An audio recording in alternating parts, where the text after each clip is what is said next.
नमस्कार साथियों, विकास की अवस्थाओं की यात्रा को आगे बढ़ाने की कोशिश करते हैं और पिछली कक्षा में हमने जो शैशव अवस्था और पूर्व बाल्यावस्था के बारे में जाना था, समझा था, उसी यात्रा को आगे ले जाते हैं और बाकी की जो दो अवस्थाएं हैं, उत्तर बाल्यावस्था और किशोरावस्था, उनके बारे में जानते हैं।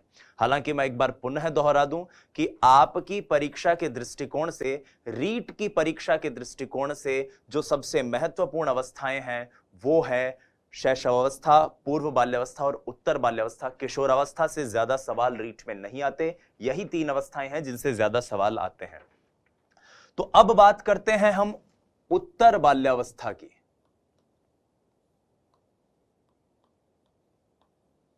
उत्तर बाल्यावस्था, उत्तर बाल्यावस्था जो है लेटर चाइल्डहुड,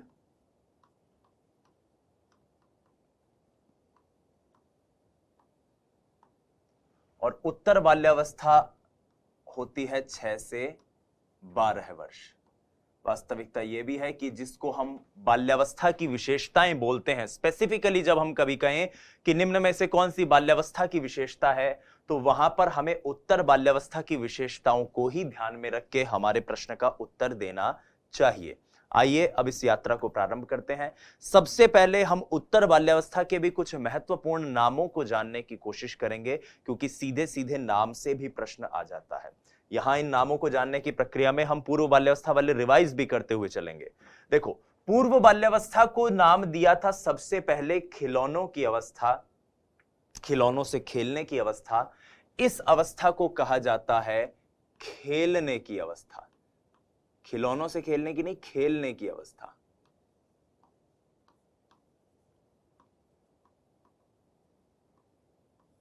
तो पूर्व बाल्यावस्था कहलाती थी टॉय एज, ये अवस्था कहलाती है प्ले एज। Play as. अब इसको प्ले एज क्यों कहते हैं?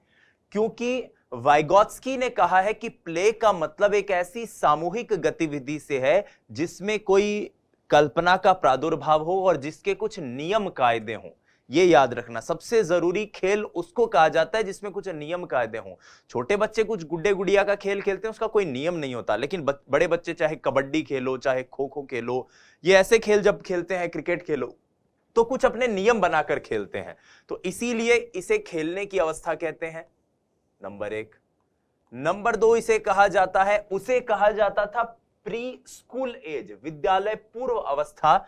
यह कहलाती है विद्यालय की अवस्था, क्योंकि बच्चा फॉर्मली अब विद्यालय में, औपचारिक रूप से विद्यालय में जाने लग जाता है। तो यह है विद्यालय की अवस्था, स्कूल एज इसका नाम है। स्कूल एज, विद्यालय की अवस्था।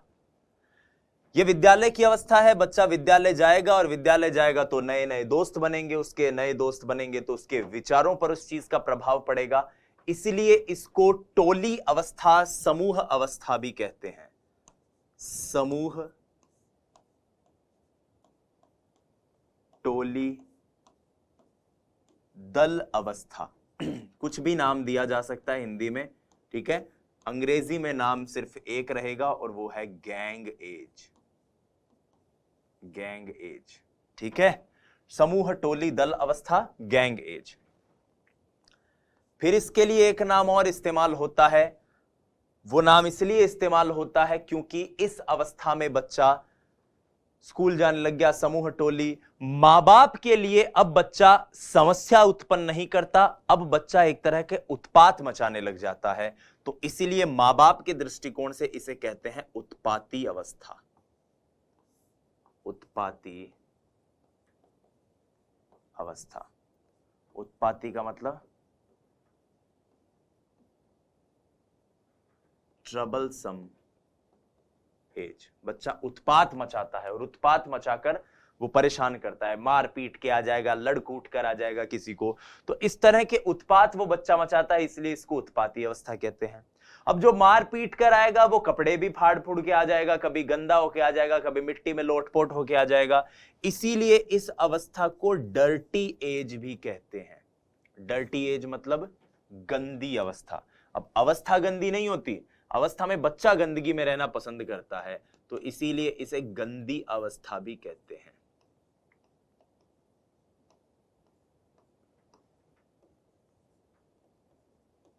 Dirty as.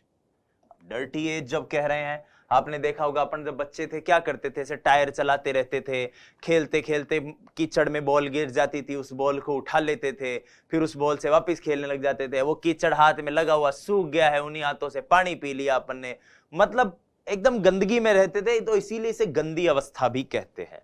और मनोवैज्ञानिक दृष्टिकोण से कुछ मनोवैज्ञानिकों ने इसे एक क्रिटिकल या नाजुक अवस्था भी कहा है। अब यहां पर ध्यान से सुनिएगा, ये नाजुक शब्द सुनते ही आपको थोड़ा सा कंफ्यूज होगा, होना भी चाहिए, सही हो आप कि साहब नाजुक अवस्था तो हमें शैशवावस्था को कहना चाहिए क्योंकि शारीरिक रूप से बच्चा नाजुक होता है। बिल्कुल, आप बिल्कुल अपनी जगह सही हो, लेकिन यहां पर इस अवस्था को शारीरिक शक्ति के दृष्टिकोण से नाजुक नहीं कहते, इस अवस्था को नाजुक कहते हैं अभिप्रेरणा के दृष्टिकोण से, क्योंकि मनोवैज्ञानिकों का मानना है कि उपलब्धि अभिप्रेरण इसी अवस्था में जन्म लेता है। तो इस अवस्था को क्या कहा जाता है? उपलब्धि अभिप्रेरण के दृष्टिकोण से नाजुक अवस्था।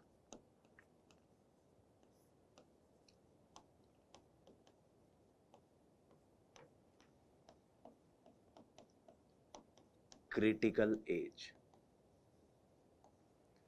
और क्रिटिकल एज किस दृष्टिकोण से? उपलब्धि अभिप्रेरण के दृष्टिकोण से। अब आप कहेंगे साहब ये उपलब्धि अभिप्रेरण क्या होता है?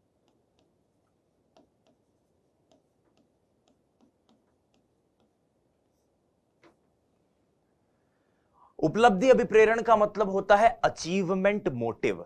अचीवमेंट मोटिव वो अभिप्रेरण होता है जो मनुष्य को प्रेरित करता है जिंदगी में कुछ ही उपलब्धि को प्राप्त करने के लिए, किसी चीज को अचीव करने के लिए। और ये चीज, ये कंपटीशन की भावना, ये चीजों को अचीव करने की भावना कब व्यक्ति में जागती है? जब वो विद्यालय में होता है। विद्यालय में टीचर ने कहा एक क्वेश्चन देके कि बताओ भाई सबसे बढ़िया स्टूडेंट कौन है जो इस क्वेश्चन का सही जवाब देगा, तो बच्चे के अंदर एक इच्छा जागती कि मैं इस क्वेश्चन का जवाब देके बेस्ट स्टूडेंट बनूं। और इसीलिए इस अवस्था को उपलब्धि अभिप्रेरण की अवस्था या उपलब्धि अभिप्रेरण के दृष्टिकोण से नाजुक अवस्था भी कह देते हैं। तो ये कुछ नाम है उत्तर बाल्यावस्था के जो आपको जानने चाहिए। वैसे मनोवैज्ञानिकों ने उत्तर बाल्यावस्था के लिए एक शब्द प्रयोग किया है। हमने वहां पर एक कथन देखा था क्रो एंड क्रो का कि 20वीं सदी को बालकों की शताब्दी कहा गया है। एक चीज आप याद रखिएगा कि जो ये 6 से 12 वर्ष तक की अवस्था होती है, इस अवस्था में 6 से 9 वर्ष का जो काल है,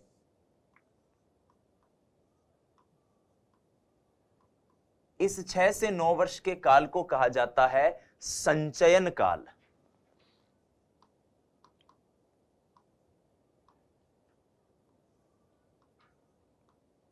संचयन काल यानी कि कंजर्वेशन एज।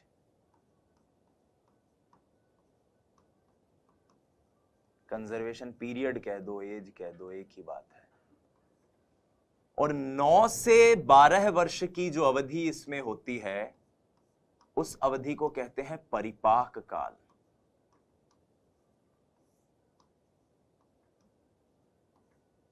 Consolidation as.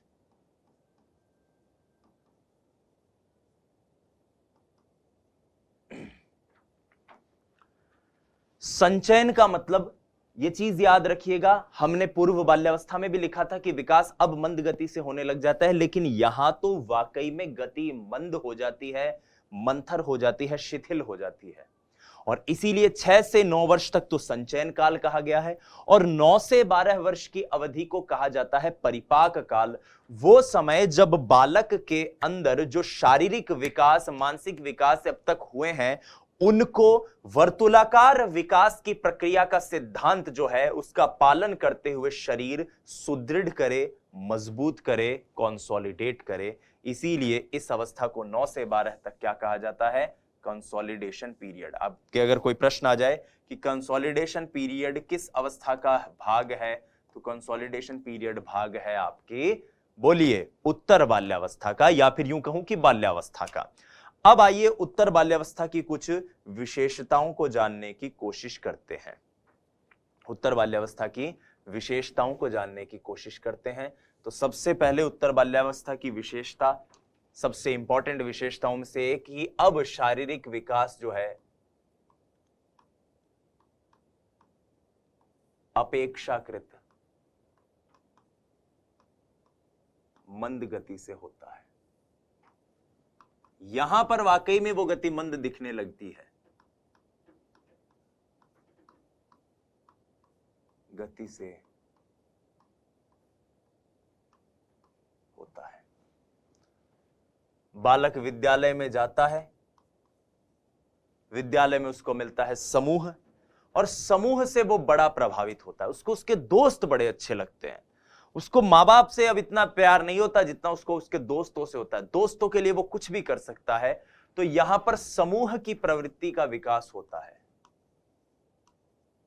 समूह की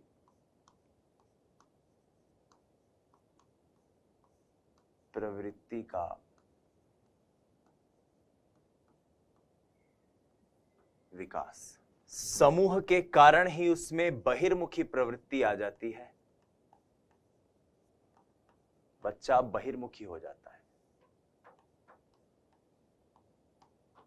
बहिर्मुखी प्रवृत्ति मतलब एक्सट्रोवर्ट।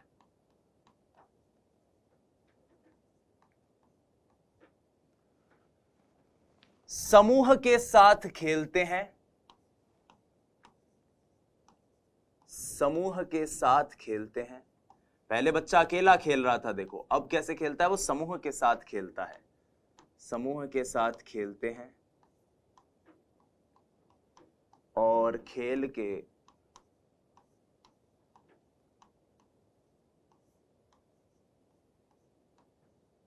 नए नियम बनाते हैं।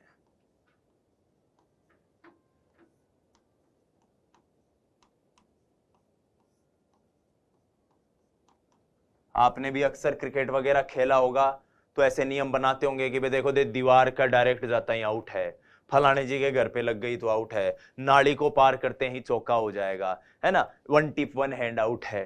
तो ये जितने भी नियम है ये व्यक्ति अपने हिसाब से बनाता है इस वक्त, और उन नियमों का पूरी निष्ठा और ईमानदारी से पालन करता है। समूह के सदस्यों द्वारा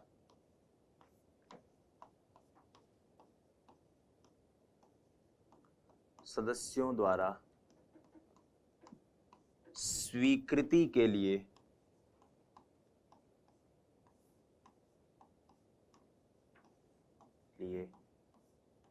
लालायित रहते हैं।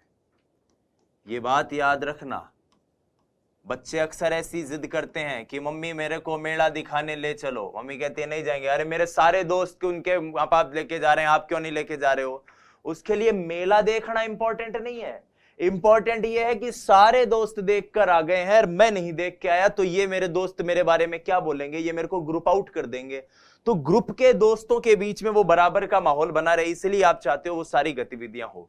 जैसे पहले एक शक्तिमान नाम का एक नाटक आता था, आप लोग अगर देखते हो तो उस सीरियल को, उस नाटक को अक्सर लोग दूसरों के घरों पे जाके, क्योंकि टीवी बहुत कम घरों में होता था, हम कई अंकल जी के किसी के घर पे जाके देखते थे। अब वो क्यों देखते थे? इसलिए नहीं देखते थे कि शक्तिमान देखना पसंद था, इसलिए देखते थे कि जो साथ के दोस्त हैं वो सब संडे को देखेंगे, वो मंडे को स्कूल में आकर इस बारे में बात करेंगे कि ये हुआ था न वो हुआ था, और अपन वहां पर चुप रहेंगे तो अपनी क्या इज्जत होगी अपने दोस्तों के बीच में। तो इसीलिए समूह के सदस्यों द्वारा वो हमेशा ये चाहता है कि उसको एक स्वीकृति मिलती रहे, और वो इसी के लिए प्रयास करता है। और इसी पॉइंट पर यहां पर इस अवस्था की एक और विशेषता सामने आती है, और वो ये कि समूह में रहने के कारण बच्चे में लड़ने झगड़ने की प्रवृत्ति बढ़ जाती है, झगड़ने की प्रवृत्ति बढ़ जाती है। अब यहां पर मैं आपको एक रीट का क्वेश्चन बताता हूं, जो रीट में पूछा था। उन्होंने क्वेश्चन में बड़ा जबरदस्त ट्रिक करने की कोशिश करी, और रीट वालों ने पूछा कि इस अवस्था में बच्चा अपने समूह के लोगों से लड़ने लग जाता है। तो बच्चे इससे पहले जो जब ये एग्जाम में क्वेश्चन पूछा गया था, तो बच्चों को ये ध्यान था कि यार लड़ने झगड़ने की प्रवृत्ति तो बढ़ जाती है, तो हो सकता है समूह के लोगों से ही लड़ने लग जाता होगा, जबकि ये स्टेटमेंट गलत था। क्योंकि बच्चा लड़ता तो है, समूह के लिए नहीं लड़ता, समूह वाले लोगों से नहीं लड़ता, समूह के लिए दूसरों से लड़ जाता है। तो समूह के लिए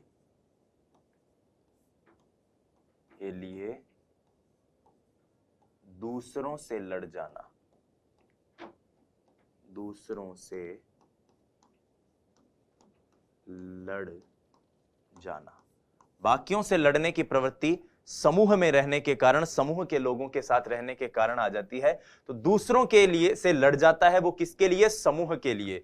यहां आपने एक दंगल पिक्चर की फिल्म देखी हो, तो दंगल में वो जो बच्ची जो होती है, वो दो लड़कों को पीट के आ जाती हैं, उनके पिता उनसे कहते हैं कि छोरियों तुमने क्यों मारा इन छोरों को? तो वो बोलती है, बोले बबीता न कुछ ही कह रहा था, मैंने कमी नहीं, मैंने भी दर्दी दो चार। उसके लिए इंपॉर्टेंट नहीं है कि मुझे कुछ कहा उसने, इंपॉर्टेंट क्या है उसके लिए कि इसने मेरी दोस्त को या मेरी बहन को कुछ कहा। और ये जो प्रवृत्ति है लड़ने झगड़ने की समूह के लिए, ये इस अवस्था में होती है, और इसी कारण उत्पाती अवस्था इसे कहा गया है, इसी कारण इसे गंदी अवस्था भी कहा गया है। अब देखिए आगे बढ़ते हैं।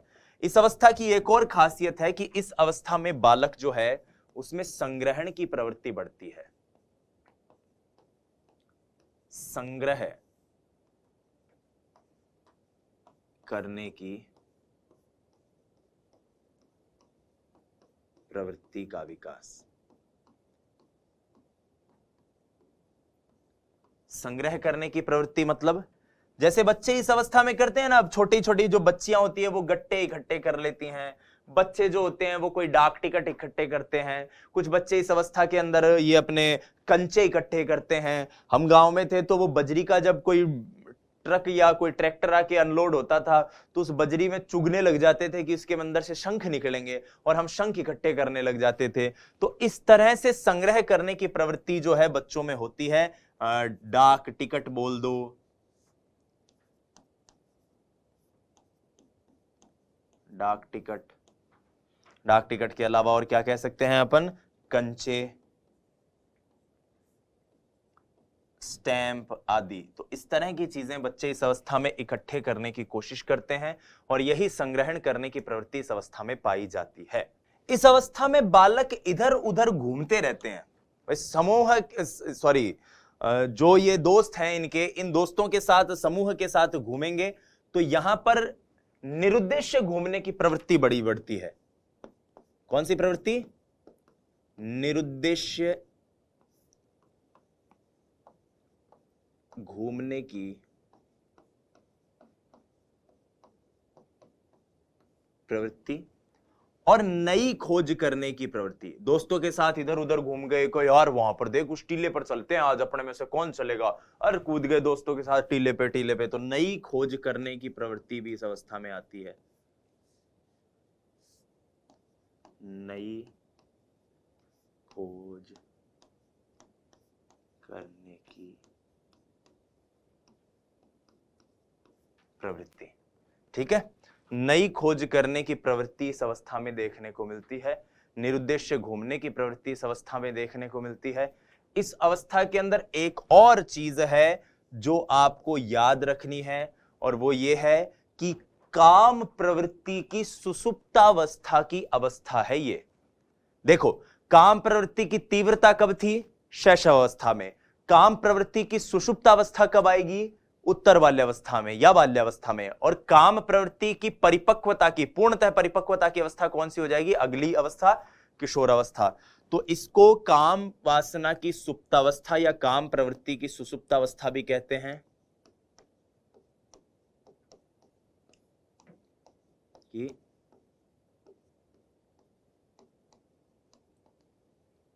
सुप्तावस्था, लेटेंट स्टेज। और इसी लेटेंट स्टेज के कारण बालक का या बालिकाओं का विपरीत लिंग के प्रति आकर्षण नहीं होता, विकर्षण होता है। लड़के अक्सर लड़कों के साथ ही खेलना पसंद करते हैं। कोई लड़की उड़की उनसे बात करे तो हट बैठ मरजा, कौन है तू, हट नहीं बात करेंगे तेरे से। तो इस तरह के जो होते हैं चिढ़ते हैं बालक इस अवस्था में। तो इसीलिए इस अवस्था की इस विशेषता को याद रखिए कि लड़के लड़कों के साथ खेलना पसंद करते हैं और लड़कियां लड़कियों के साथ, आपस में खेलना पसंद नहीं करते। लड़कों के साथ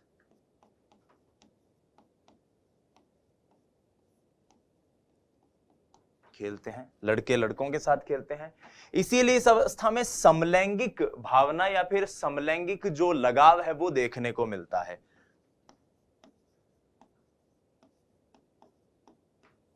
समलैंगिक लगाव, ठीक है, आई बात समझ में, ये पॉइंट क्लियर है। एक चीज और देखिएगा, इस अवस्था में बालक में आत्मनिर्भरता का भाव जाग जाता है। आत्मनिर्भरता का भाव, आत्मनिर्भरता का मतलब वो अपने सारे काम अब स्वयं करने लग जाता है। पहले वो परनिर्भर था, दूसरों पर निर्भर था।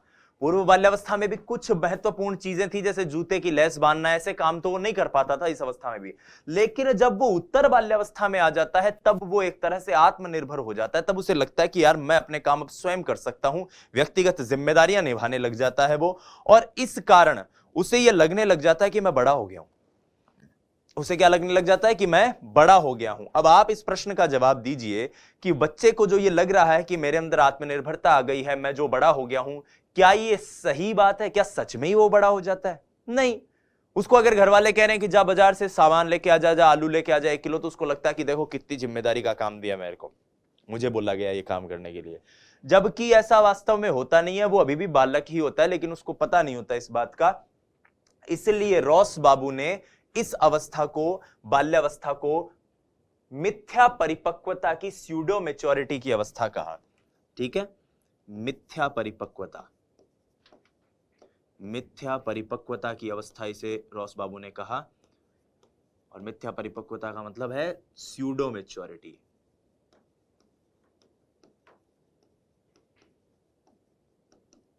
किसके द्वारा कही गई ये बात? ये बात कही गई है जे.एस. रॉस द्वारा। ये स्टेटमेंट एक बार 2015 में पूछा गया है कि मिथ्या परिपक्वता की अवस्था किसने कहा बाल्यावस्था को? रॉस का कथन है ये। ठीक है, क्लियर है? तो यहां पर आपको ये बात समझ में आ गई कि ये उत्तर बाल्यावस्था की कुछ महत्वपूर्ण विशेषताएं हैं जो हमने देखी। अब आइए इन विशेषताओं को समझते हुए उत्तर बाल्यावस्था से जुड़े हुए कुछ महत्वपूर्ण प्रश्न हल करने की कोशिश करते हैं। देखो, इस अवस्था में नई खोज करने की और घूमने की प्रवृत्ति बढ़ जाती है। नई खोज करना और घूमना, यह प्रवृत्ति इस अवस्था में बढ़ जाती है। अब ये कौन सी अवस्था है बताओ आप? शैशवावस्था, उत्तर बाल्यावस्था, किशोरावस्था, प्रौढ़ावस्था। उत्तर सिंपल सा है, हमने इसको पढ़ा भी है अभी अभी, उत्तर बाल्यावस्था। अब यहां पर एक चीज है, आप देखिए, मैं आपको एक बात बताता हूं। अक्सर विद्यार्थी कंफ्यूज रहते हैं कि सर नई खोज तो बच्चा इधर भी कर सकता है, वो भी कर सकता है, अगर दोनों चीजें आ जाएं तो क्या करना है? तो आप हमेशा याद रखिए कि एग्जामिनर आपको फेल करने के लिए पेपर नहीं बना रहा है, वो आप में से बेस्ट को छांटने के लिए पेपर बना रहा है। ये बात आपकी सच है कि हमने अन्वेषण नाम का एक विशेषता के अंदर खंड पढ़ा था पूर्व बाल्यावस्था में, और नई खोज करना को आप अन्वेषण कह सकते हो, नई खोज करना को आप अन्वेषण कह सकते हो, एक्सप्लोरेशन को। तो नई खोज करने की व्यवस्था तो पूर्व बाल्यावस्था में भी होती है, लेकिन आप क्या कहीं ऑप्शन में पूर्व बाल्यावस्था देख रहे हो? नहीं देख रहे। एग्जामिनर जानता था कि अगर पूर्व बाल्यावस्था ऑप्शन दे दिया तो हो सकता है बच्चे कंफ्यूज हो जाएं, इसीलिए उसने ऑटोमेटिकली इस चीज को कहा। और जब पूर्व बाल्यावस्था में नई खोज करने की प्रवृत्ति आ जाती है तो जाहिर सी बात है उत्तर बाल्यावस्था में भी तो रहती है। उत्तर बाल्यावस्था में जाहिर सी बात है बच्चा क्रियाविधि जानने की कोशिश करता है। उसको आप कोई मोबाइल का या कोई ऐसा कोई वीडियो गेम टाइप का लाके दो, वो उसको तोड़ ताड़ के देखेगा कि इसमें क्या होता है। तो कार्यविधि को जानने की जो प्रक्रिया होती है वो भी एक तरह से नई खोज करने से ही संबंधित है, और वो इसी अवस्था में होती है। दूसरा क्वेश्चन देखो, निम्न में से कौन सा विकासात्मक कार्य उत्तर बाल्यावस्था के लिए उपयुक्त नहीं है? सामान्य खेलों के लिए शारीरिक कुशलताएं सीखना, बिल्कुल सामान्य खेलों की शारीरिक कुशलताएं व्यक्ति इस वक्त सीखने लग जाता है। व्यक्तिगत आत्मनिर्भरता को प्राप्त करना, हाँ, अपने हमउम्र बालकों के साथ, पीयर ग्रुप्स के साथ या फिर समूह के साथ रहना। पीयर ग्रुप्स कहते हैं, पीयर ग्रुप का मतलब वो लोग जो आपके बराबर की आयु के हों। लेकिन बी ऑप्शन कह रहा है कि पुरुषोचित और स्त्रियोचित सामाजिक भूमिकाओं को निभाना। नहीं, इस अवस्था में पुरुषोचित स्त्रियोचित सामाजिक भूमिकाएं व्यक्ति नहीं निभाता। वो तो यहां तक कि समलैंगिक व्यवहार रखता है। बालक बालकों के साथ ज्यादा कंफर्टेबल महसूस करते हैं, बालिकाएं बालिकाओं के साथ ज्यादा कंफर्टेबल महसूस करती हैं। तो इसीलिए इस प्रश्न का उत्तर है ऑप्शन बी। अब आइए इससे हम यात्रा को आगे ले जाते हैं और अंतिम अवस्था के बारे में जानने की कोशिश करते हैं, जो कि है किशोर अवस्था। किशोरावस्था पे मैं ज्यादा डिटेल में आपको बातें नहीं बताने वाला हूं, क्योंकि किशोरावस्था से जुड़े हुए प्रश्न हमारे कोर्स में पूछे जाने की संभावना शून्य के लगभग है, क्योंकि हमारे कोर्स का जो एक तरह से स्ट्रक्चर है वो डिजाइंड ही पूर्व बाल्यावस्था, उत्तर बाल्यावस्था और शैशवावस्था के बच्चों के लिए किया गया है। लेकिन फिर भी हमें जानना चाहिए किशोरावस्था की विशेषताओं को, तो आइए कुछ चुनिंदा विशेषताओं को जान लेते हैं।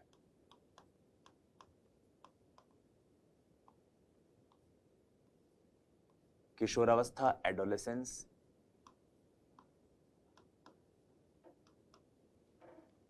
ठीक है। एडोलेसेंस कहां से कहां तक? 12 से 18 वर्ष। किशोरावस्था जो शब्द है वो एक लैटिन भाषा के शब्द से आया है जिसका मतलब होता है एडोलेसियर। एडोलेसियर, और इसका अर्थ होता है परिपक्वता की ओर बढ़ना।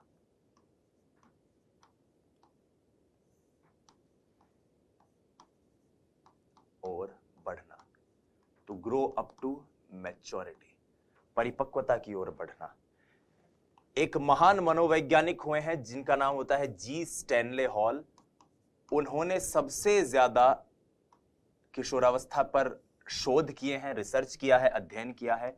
और स्टैनले हॉल की एक पुस्तक है एडोलेसेंस। उसी एडोलेसेंस पुस्तक से ये एडोलेसेंस नाम दिया गया है। उन्होंने एक बात कही है किशोरावस्था के लिए कि यह संघर्ष, तनाव,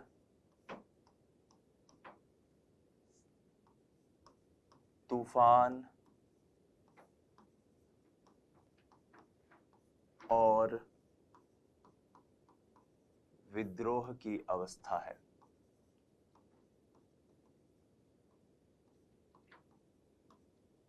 संघर्ष, तनाव, तूफान और विद्रोह की अवस्था है। इस अवस्था के बारे में और भी बहुत से कथन हैं जिनको समझा जा सकता है, जैसे हेडो कमेटी।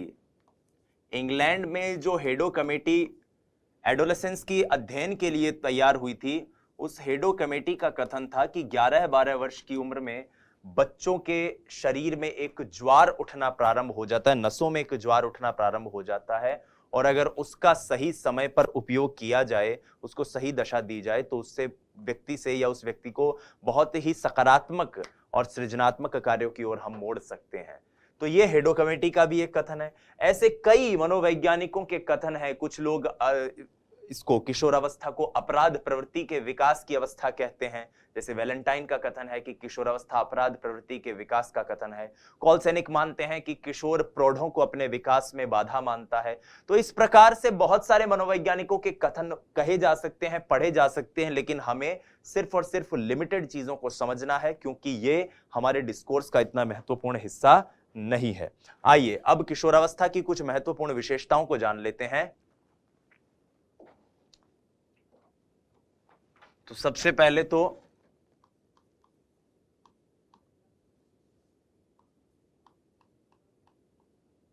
शारीरिक विकास,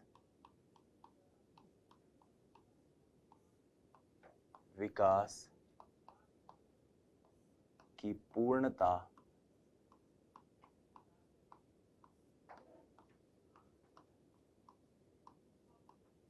परिपक्वता,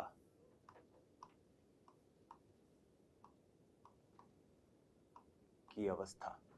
शारीरिक विकास की पूर्णता की अवस्था है, परिपक्वता है, क्योंकि कामांग भी पूर्ण हो चुके हैं, परिपक्व हो चुके हैं व्यक्ति के, ठीक है। इस अवस्था में समवयस्कों का प्रभाव होता है।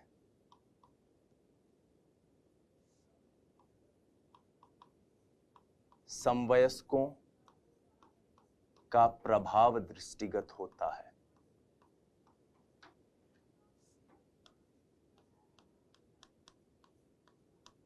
दृष्टिगत होता है। समवयस्क यानी उसके जो पीयर ग्रुप्स हैं, उनका प्रभाव बहुत ज्यादा देखने को मिलता है। जैसा कि स्टैनले हॉल ने कहा कि संघर्ष, तनाव, तूफान और विद्रोह की अवस्था है, इसीलिए अक्सर ये बच्चा इस अवस्था में विद्रोही प्रवृत्ति का हो जाता है। विद्रोही प्रवृत्ति व संवेगात्मक अस्थिरता।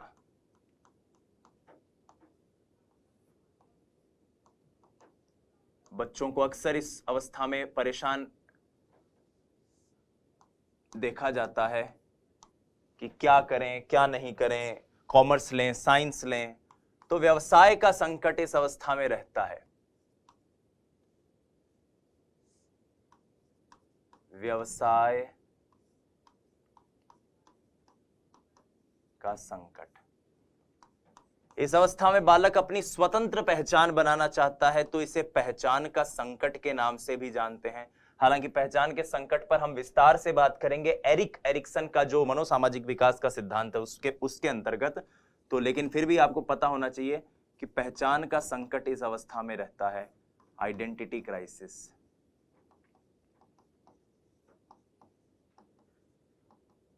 आइडेंटिटी क्राइसिस इस अवस्था में सबसे ज्यादा देखने को मिलता है। इसी अवस्था में बालक के अंदर वीर पूजा की भावना का उदय होता है। वीर पूजा की भावना, हीरो वर्शिप। व्यक्ति किसी के विचार आदर्श उनसे प्रभावित होकर बिल्कुल उनके जैसा बनने की या करने की कोशिश करता है।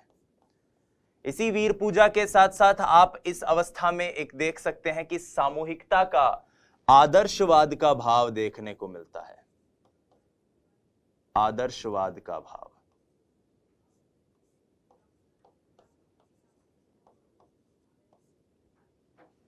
आइडियलिज्म।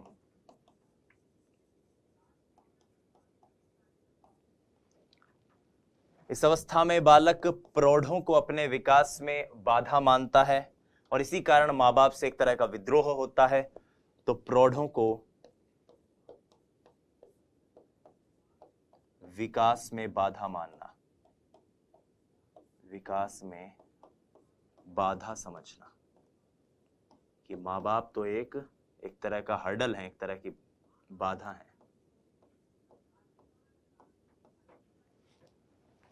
कामोत्तेजना फिर से जागती है, इसलिए विपरीत लिंग के प्रति आकर्षण देखने को मिलता है। मैं बता रहा हूं एक बार आपको हल्का सा आइडिया हो जाए। प्रति आकर्षण देखने को मिलता है।